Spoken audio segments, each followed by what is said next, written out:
ಅತ್ಯಾಚಾರ ಮತ್ತು ಕೊಲೆ ನಡೆದಿರುವಂತದ್ದು ಸತ್ಯ ಅಂದ ಮೇಲೆ ಯಾರೋ ಒಬ್ಬ ಅಪರಾಧಿ ಇರಲೇಬೇಕಲ್ವಾ? ನಮ್ಮ ಮನೆಯ ಹುಡುಗಿಗೆ ಆಗಿರುವಂತಹ ಈ ಒಂದು ಅನ್ಯಾಯದ ವಿರುದ್ಧ ನಾವೆಲ್ಲರೂ ಧ್ವನಿ ಎತ್ತಲೇಬೇಕಾಗಿದೆ. ಧರ್ಮಸ್ಥಳದ ವಿಚಾರವಾಗಿ ಆ ಕ್ಷೇತ್ರಕ್ಕೆ ಕಳಂಕ ತರ್ತಾ ಇರುವಂತಹ ವಿಚಾರ ಮಾತಾಡೋದು ಬೇಡ.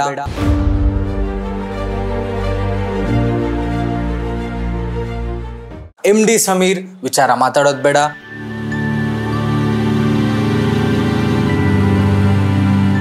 ನಮ್ಮ ಹಿಂದೂ ಹುಡುಗಿ ಸೌಜನ್ಯಾಗೆ, ನಮ್ಮ ಧರ್ಮಸ್ಥಳದ ಹುಡುಗಿ ಸೌಜನ್ಯಾಗೆ ನ್ಯಾಯವನ್ನ ಕೊಡಿಸುವಂತಹ ಕೆಲಸವನ್ನ ನಾವೆಲ್ಲರೂ ಸೇರಿ ಜಸ್ಟಿಸ್ ಫಾರ್ ಸಿಸ್ಟರ್ ಸೌಜನ್ಯ, ನ್ಯಾಯದ ಪರವಾಗಿ ನಮ್ಮ ಧ್ವನಿ ಅನ್ನುವಂತಹ ಒಂದು ಡಿಜಿಟಲ್ ಅಭಿಯಾನವನ್ನು ಶುರು ಮಾಡ್ತಾ ಇದ್ದೀವಿ.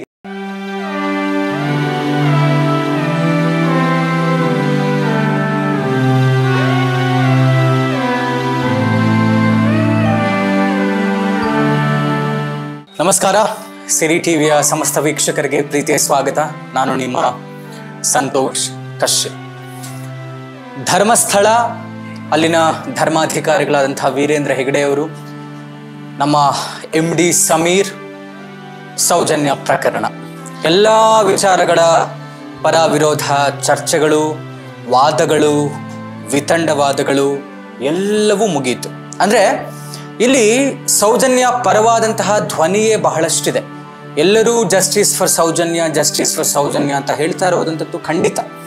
ಅಂದ್ರೆ ನಮ್ಮ ವಿಚಾರ, ನಮ್ಮ ಸಿರಿ ಟಿವಿ, ನಮ್ಮ ವಾಹಿನಿಯ ವಿಚಾರ ಏನು ಅಂತ ಹೇಳಿದ್ರೆ, ಆ ಒಂದು ಹುಡುಗಿಗೆ, ನಮ್ಮ ಮನೆಯ ಹುಡುಗಿಗೆ ಆಗಿರುವಂತಹ ಈ ಒಂದು ಅನ್ಯಾಯದ ವಿರುದ್ಧ ನಾವೆಲ್ಲರೂ ಧ್ವನಿ ಎತ್ತಲೇಬೇಕಾಗಿದೆ.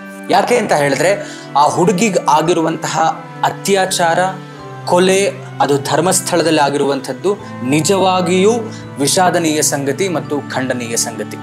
13 ವರ್ಷಗಳಾದರೂ ಆ ಹುಡುಗಿಯ ಆತ್ಮಕ್ಕೆ ಸದ್ಗತಿ ಸಿಗಲಿಲ್ಲ. ಆಗಿರುವಂತಹ ಅನ್ಯಾಯಕ್ಕೆ ನ್ಯಾಯ ಸಿಕ್ಕಿಲ್ಲ. ಸಮೀರ್ ಬಗ್ಗೆ ಬೇಕಾದಷ್ಟು ಪರ ವಿರೋಧ ಚರ್ಚೆಗಳೆಲ್ಲವೂ ಬಂತು. ಆ ಹುಡುಗನಿಗೆ ಎಲ್ಲಿಂದ ಮಾಹಿತಿ ಬಂತು, AI ಟೆಕ್ನಾಲಜಿ ಬಳಸಿ ಇಷ್ಟೆಲ್ಲ ವಿಚಾರವನ್ನ 13 ವರ್ಷಗಳ ನಂತರದಲ್ಲಿ ಇವಾಗ ಏನಕ್ಕೆ ತಂದ ಪಬ್ಲಿಕ್ ಡೊಮೈನಲ್ಲಿ ಇರುವಂಥದ್ದೇ ವಿಚಾರವನ್ನ, ಈ ರೀತಿಯಾದಂತಹ ಚರ್ಚೆಗಳು ಎಲ್ಲವೂ ಒಂದು ಕಡೆಗಿಟ್ರೆ, ನಾವಿವತ್ತು ಧರ್ಮಸ್ಥಳದ ವಿಚಾರವಾಗಿ ಆ ಕ್ಷೇತ್ರಕ್ಕೆ ಕಳಂಕ ತರ್ತಾ ಇರುವಂತಹ ವಿಚಾರ ಮಾತಾಡೋದು ಬೇಡ. ಸೌಜನ್ಯ ವಿಚಾರ ಅಷ್ಟನ್ನೇ ಮಾತಾಡೋಣ. MD ಸಮೀರ್ ವಿಚಾರ ಮಾತಾಡೋದು ಬೇಡ. ಸೌಜನ್ಯ ವಿಚಾರ ಅಷ್ಟೇ ಮಾತಾಡೋಣ. ಧರ್ಮಾಧಿಕಾರಿಗಳು ವೀರೇಂದ್ರ ಹೆಗಡೆಯವರ ಪಾತ್ರದ ಬಗ್ಗೆ ಮಾತಾಡೋದು ಬೇಡ. ಸೌಜನ್ಯ ಬಗ್ಗೆ ಅಷ್ಟೇ ಮಾತಾಡೋಣ.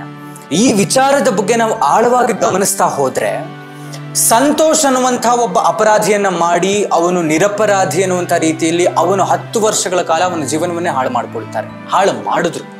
ಮತ್ತು ಏನಿ 5 ಆರೋಪಿಗಳು ಅನ್ನುವಂಥ ಒಂದಷ್ಟು ಜೈನ್ಸ್ಗಳ ಹೆಸರನ್ನ ತಗೊಂಡ್ಬಂದು ಆರೋಪಿಗಳು ಅಂತ ಮಾಡಿದ್ರು. ಸಂತೋಷ್ಗೆ ಸರಿಯಾದಂತಹ ಒಂದು ಪ್ರೂಫ್ ಸಬ್ಮಿಟ್ ಮಾಡೋಕ್ಕಾಗಿಲ್ಲ ಅನ್ನುವಂತಹ ಕಾರಣಕ್ಕೆ ಅವರನ್ನು ಬಿಡುಗಡೆ ಮಾಡ್ತಾರೆ. ಮತ್ತು ಈ ಒಂದು 5 ಜನ ಆರೋಪಿಗಳು ಅಂತ ಏನೊಂದು ಮಾತು ಕೇಳಿಬಂತು, ಅವರುಗಳಿಗೂ ಕೂಡ ಸರಿಯಾದಂತಹ ಆಧಾರ ಇಲ್ಲ ಅನ್ನುವಂಥದ್ದಕ್ಕೆ ಕಾರಣಕ್ಕೆ ಅವರನ್ನು ನಿರಪರಾಧಿಗಳು ಅಂತ ಅನೌನ್ಸ್ ಮಾಡ್ತು ಕೋರ್ಟ್. ಈಗ ವಿಚಾರ ಇರುವಂಥದ್ದು, ನಿರಪರಾಧಿಗಳು ಅಂತ ಅವ್ರು ಆದ್ರಲ್ಲ, ಹಾಗಾದ್ರೆ ಅತ್ಯಾಚಾರ ಮತ್ತು ಕೊಲೆ ನಡೆದಿರುವಂಥದ್ದು ಸತ್ಯ ಅಂದ ಮೇಲೆ ಯಾರೋ ಒಬ್ಬ ಅಪರಾಧಿ ಇರಲೇಬೇಕಲ್ವಾ? ಆ ಅಪರಾಧಿಯನ್ನ ಸರ್ಕಾರ ಗಂಭೀರವಾಗಿ ತನಿಖೆ ಮಾಡಿ ಈ ಕೇಸನ್ನ ರಿಓಪನ್ ಮಾಡಿಸಿ, ಈಗ ನಮ್ಮ ಮನೆ ಮಗಳು ಸೌಜನ್ಯಾಗೆ, ನಮ್ಮ ಹಿಂದೂ ಹುಡುಗಿ ಸೌಜನ್ಯಾಗೆ, ನಮ್ಮ ಧರ್ಮಸ್ಥಳದ ಹುಡುಗಿ ಸೌಜನ್ಯಾಗೆ ನ್ಯಾಯವನ್ನ ಕೊಡಿಸುವಂತಹ ಕೆಲಸವನ್ನ ನಾವೆಲ್ಲರೂ ಸೇರಿ, ನಮ್ಮ ಧರ್ಮದವರು ಅಂತ ಹೇಳ್ತಾ ಇಲ್ಲ, ಸಮೀರ್ ಹೇಗೆ ಧ್ವನಿ ಎತ್ತಿದರೋ ಎಲ್ಲಾ ಧರ್ಮದವರು ಸೇರಿ ಎಲ್ಲರೂ ಇದರ ವಿರುದ್ಧ, ಸೌಜನ್ಯ ಪರವಾಗಿ, ಸೌಜನ್ಯಾಗೆ ಆಗಿರುವಂತಹ ಅನ್ಯಾಯದ ವಿರುದ್ಧ ಧ್ವನಿ ಎತ್ತೋಣ. ನಮ್ಮ ವಾಹಿನಿ ಮುಖಾಂತರ ನಾವು ಜಸ್ಟಿಸ್ ಫಾರ್ ಸಿಸ್ಟರ್ ಸೌಜನ್ಯ, ನ್ಯಾಯದ ಪರವಾಗಿ ನಮ್ಮ ಧ್ವನಿ ಅನ್ನುವಂತಹ ಒಂದು ಡಿಜಿಟಲ್ ಅಭಿಯಾನವನ್ನು ಶುರು ಮಾಡ್ತಾ ಇದ್ದೀವಿ. ಐ ರಿಕ್ವೆಸ್ಟ್, ಇದು ಪ್ರತಿಯೊಬ್ಬರಿಗೂ ತಲುಪುವಂತಹ ರೀತಿ, ಸರ್ಕಾರದ ಗಮನಕ್ಕೆ ಬರುವಂತಹ ರೀತಿ ಈಗಾಗಲೇ ಬಂದಿದೆ. ಆದರೆ ಇದನ್ನ ಗಂಭೀರವಾಗಿ ಪರಿಗಣಿಸಬೇಕು.